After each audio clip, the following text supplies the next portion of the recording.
In this video, we're going to be talking about the periodic table trend of the charges that elements tend to form when they form ions. And to understand this trend, it's going to be really important that we watch the previous videos over other trends.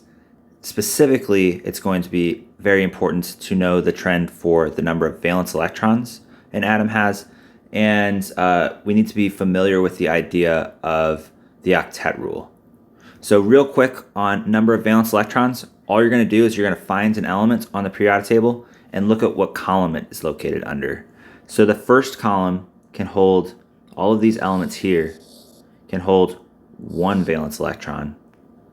All of these elements here in the second column can hold two valence electrons. We're going to skip the d orbital. It's a little bit confusing, so we're just going to skip it. And then the third column can hold three valence electrons until and that trend's going to continue until we get to 8. The eighth column here, or more specifically the eighth column here, can hold 8 valence electrons. There's one exception here. Helium can only hold 2 valence electrons. So when we talk about the octet rule, which was covered in the ionization energy video, the octet rule is the tendency of atoms to have a full valence shell.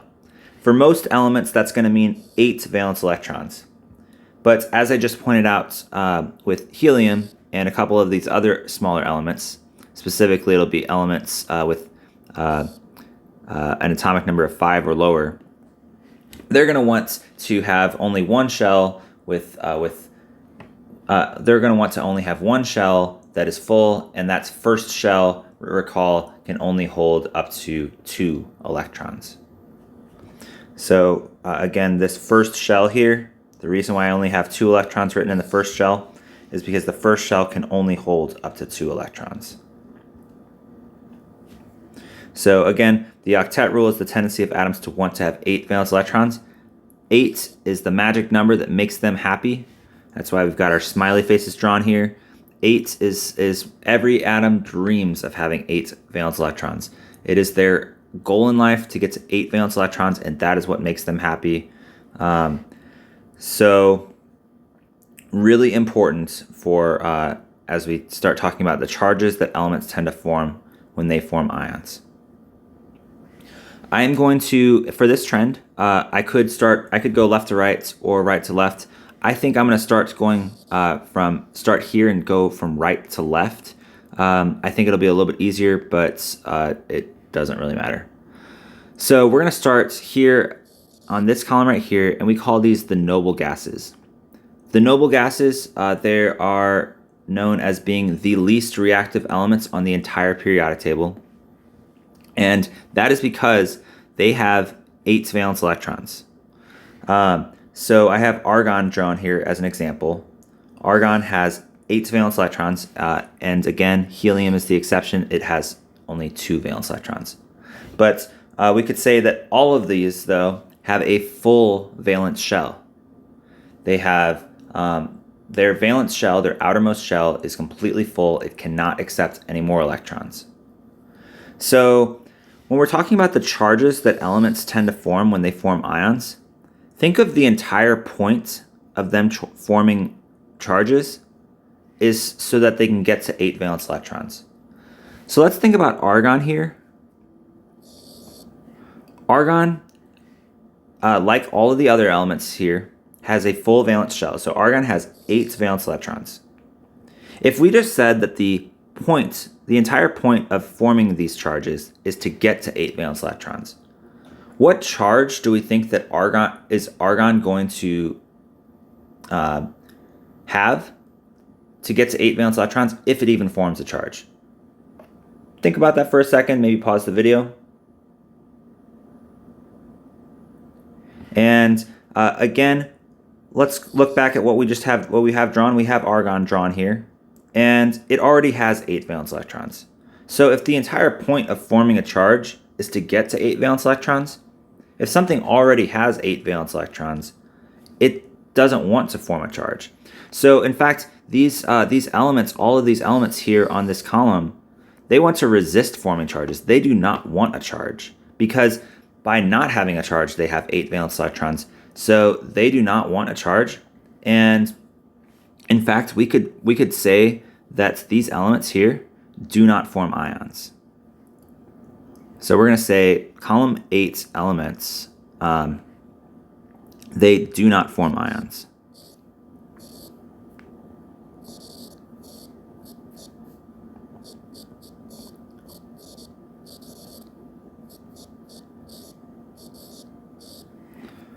They do not form ions. So pretty important that the entire point of forming these charges is to get to 8 valence electrons.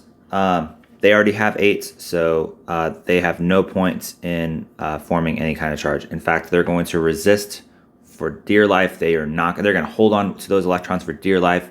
They are not going to give up any, and they are not going to accept anymore. They are happy with where they're at in life.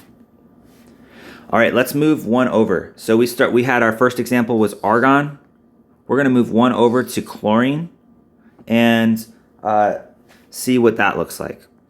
So chlorine, we have Cl, and there are going to be 17 protons and 17 electrons with 7 electrons in the valence shell. The entire point of forming a charge is to get to 8 valence electrons. So let's think about for chlorine, how many electrons does chlorine need to accept or give away in order to get to 8 valence electrons? How many electrons do we need to add or remove from chlorine to get to 8 valence electrons? Pause the video, think about it. There are 2 correct answers, and come back when you're done. So chlorine has 7 valence electrons, and if we, so the first thing you might notice is, okay, well 7, if we just add 1 more, we can get to 8. So just add an electron, and now we have 8 electrons, 8 valence electrons. There's actually another thing we could do. We could say, well, what if I removed all 7 of these? Well, if I remove all 7 of these, let's see what happens. I no longer have any electrons in that shell, so that shell is essentially removed. And then now, look right here, voila, we have 8 valence electrons. So both of those ideas could work. We could add an electron, or we could remove all 7 of those. Or at least theoretically they could work. But which sounds easier? Is it going to be easier to find just 1 electron? Or is it going to be easier to get rid of all 7 of those electrons? Which sounds like it's easier to do. And it's definitely going to be easier to find 1 electron than to give away 7, because we can't just take our foot and kick out those 7 electrons. We can't just kick them out. We have to find other elements to give them to. So it's not as simple as just saying, shoo, electrons, go away. We have to find other atoms that will accept them. So it's going to be a lot easier to find 1 electron than to find other atoms to accept 7 electrons. So for chlorine, it's going to be a lot more likely for it to gain 1 electron. And if it gains 1 electron, it's going to have 18 total electrons with 8 electrons in the valence shell. All right, so it's gaining 1 electron. Let's look at what we have here between the number of protons and the number of electrons. We have 17 protons and 18 electrons. So let's think about what the charge that chlorine is going to form when it has 17 protons and 18 electrons. So if we recall from the video on calculating the number of protons, neutrons, and electrons, and calculating charges, we can see here that there are more negative charges than positive charges. Let's look at the number of electrons. We have 18 electrons, but only 17 protons. So we have more negative charges than we have positive charges. So specifically, how many more? how many more electrons do we have than protons? How many more negative charges do we have than positive charges? Well, we have one more. So we have a charge of -1. So chlorine is going to form a charge of -1, and that's actually going to be the case not just for chlorine, but for all other elements in this column 7. We call these the halogens. But all elements in this column here are going to form a charge of -1. All right, let's try another example. So we just did chlorine. Let's move one more over to the left. And we are now going to have sulfur. So sulfur has 16 protons, 16 electrons.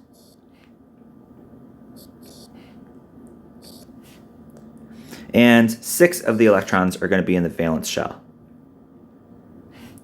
So let's think about, it's going to be the exact same process. Let's think about what might happen with sulfur.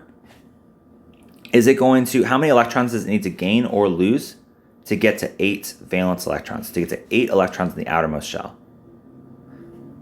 So sulfur is going to, there's 2 ways that it could happen, just like before, where sulfur could gain 2 here, or it could lose 6. If it lost all 6 of these, that would be another way it could work. But let's think about it again. Does it sound easier to lose 2? Or sorry, does it sound easier to gain 2 or lose 6? And just a hint going forward, we're always going to go with the smaller number. So gaining 2 versus losing 6, it's going to be a lot easier to gain 2 than lose 6. So we're going to go with what the easier option is because that's just always the way it's going to work. We're going to go with the smaller number, which is the easier option, and that's how we're going to do it. So it's going to be easier to gain 2 electrons. So we're going to have 8 valence electrons now because we gained 2 electrons. And since we gained 2 electrons, we now have 18 total electrons and 16 total protons. Let's now compare our positive charges to negative charges. We have 16 total positive charges and 18 total negative charges. So that's going to give us an overall charge of -2 because I have 2 more negative charges than positive charges. So sulfur is going to form a -2 charge when it forms ions. And that is going to be the case not just for sulfur, but for every other element in this group. So these elements here are going to form a -2 charge. You might be able to guess what's going to happen for these elements in the next column. You might notice a trend going on, but don't stop the video now because there's going to be a break in the trend and we're going to reform a new trend. So, but the trend is going to form here, and we will do this next example a little bit faster so that we can, because we probably might recognize the trend. So phosphorus here has 15 protons, 15 electrons, with 5 of the electrons being in the outermost shell. How can phosphorus get to 8 valence electrons? That's the entire point of its forming an ion, to get to 8 valence electrons. Well, we see that it has 5 electrons in the outermost shell, and in order to get to 8, it could add 3 or get rid of 5. And which is going to be easier? I said that we're always going to go with the smaller number, so adding 3 is definitely going to be easier than losing 5. So if there are 15 protons and we just added 3 electrons, so now we have 18 electrons. We're going to try to figure out what charge phosphorus forms. So try to figure that out for a second. Phosphorus has, with 3 electrons being added, we have 18 total electrons and 15 total protons. So we have 3 more negative charges than positive charges. So phosphorus, along with every other element in this column, is going to have form a -3 charge. Let's go ahead and think about, pause and think about what we think might happen for elements in this column right here.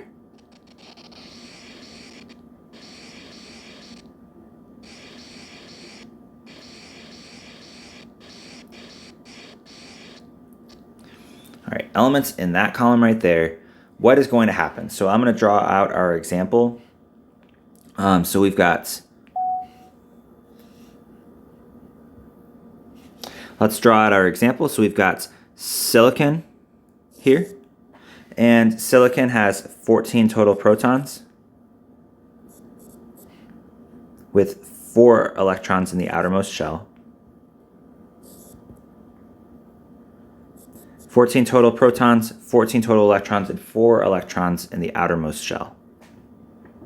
So let's think about what would happen. How many electrons does silicon need to gain or lose to get to 8?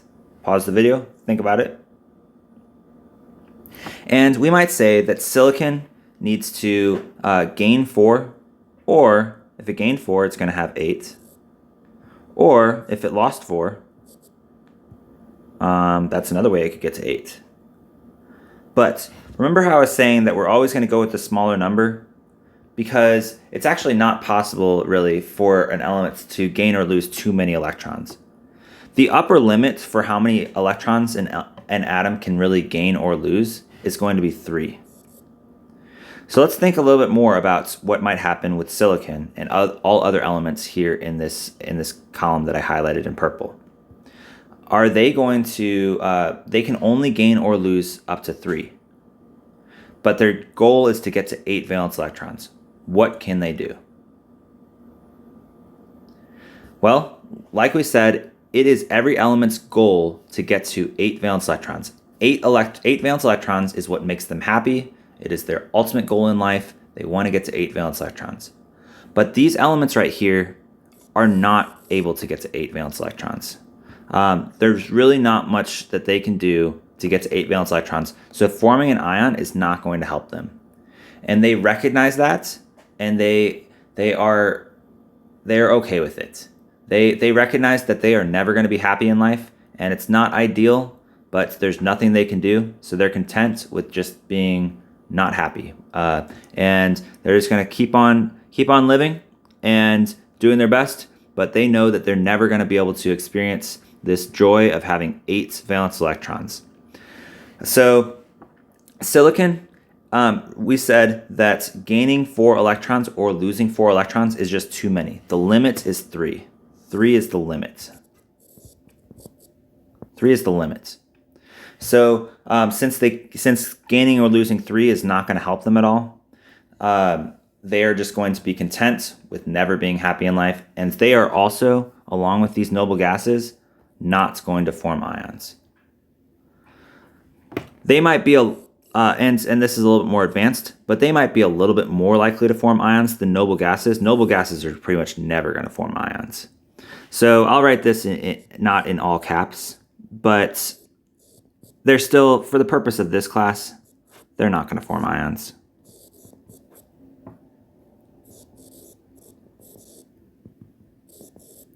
So these column 4 elements are important in that they are not going to form ions.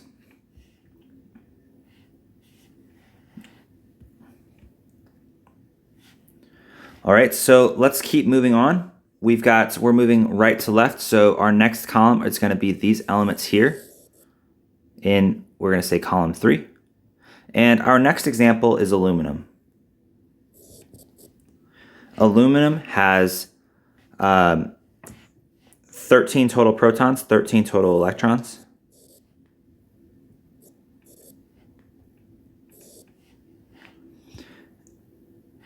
And actually, I could just leave that written there. Aluminum has 13 total protons, 13 total electrons, with 3 electrons in the outermost shell. So let's think about what might happen. How many electrons does aluminum need to gain or lose to get to 8? And think about, remember our limit is 3. 3 that can be gained or lost. So aluminum, the 2 options that could happen, we could gain 5 electrons. If we gained 5, we're going to have 8 electrons. Or, and this might be easier, if we were to lose 3. So if we lost 3 electrons, we're going to lose this whole shell here.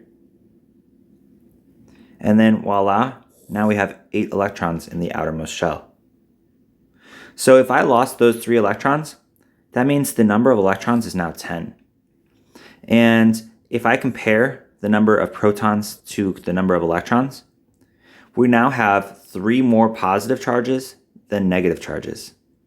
So aluminum will form a positive 3 charge. So aluminum, right here, this is the example we're working on. It's going to form a positive 3 charge, as is every single element in this column. So this column, all these elements are going to form positive 3 charges in order to get to in order to get to 8 valence electrons, they form a positive 3 charge. So whenever they form ions, they typically are going to form a positive 3 charge ion.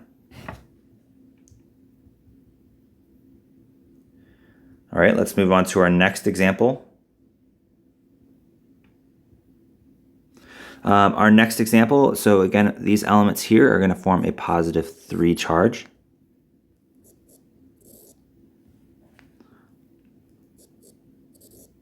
And we're going to now think about what might happen for these elements in this column. So as I'm drawing this out, let's try to predict. Maybe you're seeing a trend here. You might look at a trend and think about how many valence electrons we're going to have for these elements, and think about that while I'm drawing out our next example.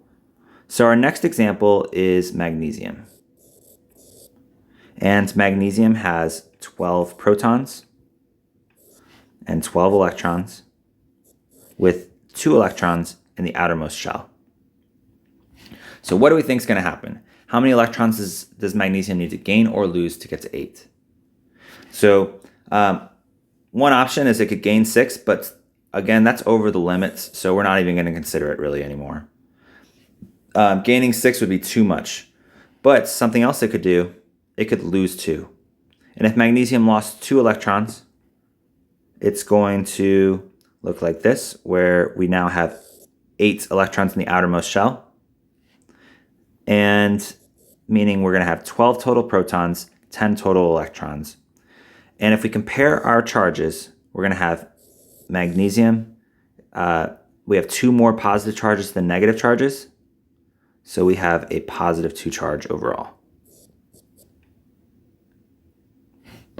So magnesium, along with all other elements in the second column of the periodic table, is going to form a charge of positive 2. By now, the trend should be pretty obvious, and without even drawing it, you all should be able to figure out what charge these elements right here are going to form. So think about that while I draw this last example. This last example is going to be sodium, and sodium has 11 protons, 11 electrons, and how can it get to 8 valence electrons? Well, it could gain 7, but that's not feasible, so we're not going to consider it. So losing 1 would be another option. So if it lost 1 electron, it's going to look like that. And it will now have 10 electrons and 11 protons. Sodium will then, since we have 1 more positive charge than negative charges, it's going to form a positive 1 charge. So sodium, along with all other elements in this column, except there's one exception, is going to form a positive 1 charge. Let's think about this exception real quick. I don't want to spend too long on this, but there's an exception here in hydrogen. Why does hydrogen not want to form a positive 1 charge? I mean, it's in that column along with all those other ones, so what's the deal? Well, let's look at what hydrogen looks like. So hydrogen is going to have 1 proton in the center, some number of neutrons, and it has a shell here, and in its shell it has 1 electron. We said that the octet rule states that elements want to have a full valence shell. Let's think about what's going to happen if hydrogen were to lose an electron. If it lost an electron here, How many electrons does it have in its valence shell? Well, if it forms the positive 1 charge and loses that electron, now it doesn't have any electrons in its outermost shell. So that doesn't solve any problems for hydrogen. So hydrogen, in order for it to have a full valence shell, instead of losing 1 electron, it needs to gain 1 electron. And if it gains 1 electron, what charges is it going to form? Well, it will form a -1 charge. So hydrogen with a -1 charge is going to be the ion that it might form. Hydrogen can also form, it can totally also form a +1 charge.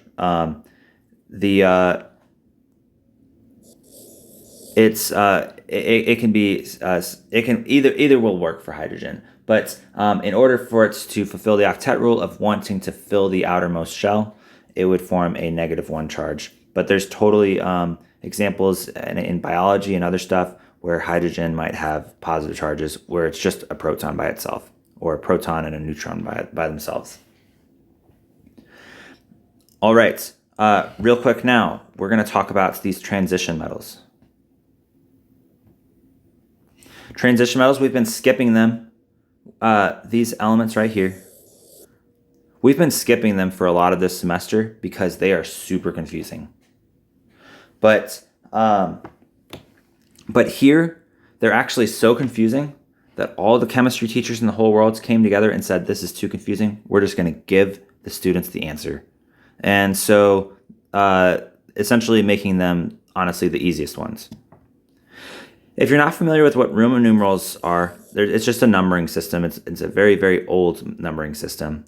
But where the I represents 1, 2 I's together represents 2, I represents 3, IV is 4, V is 5, and VI is 6.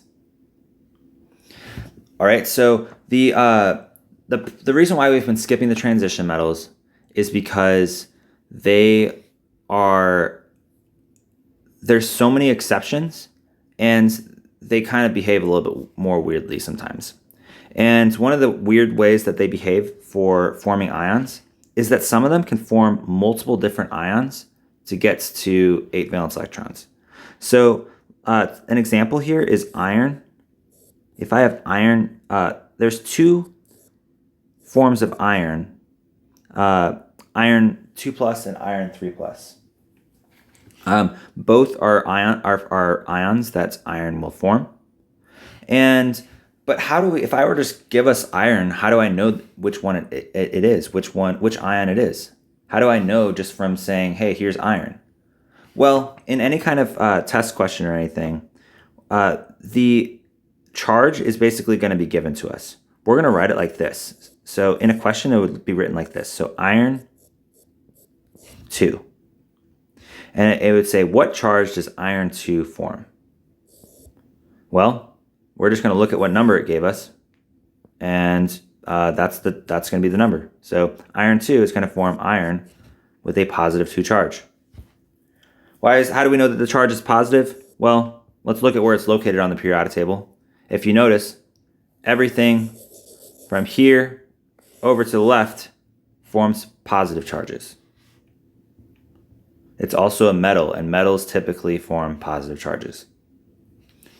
So iron 2 is going to form a +2 charge. And then let's try this example. What about iron 3? Pause the video, think about it. What charge does iron 3 form? Well, the answer is right here. It forms a +3 charge. So that's going to be the case for all transition metals. There's going to be a Roman numeral that tells you the answer. So just look at what that Roman numeral is and write that down as the charge. That's about all we have for the ions that elements, the charges that elements form when they form ions. Hopefully that was helpful. Let me know if we have any questions.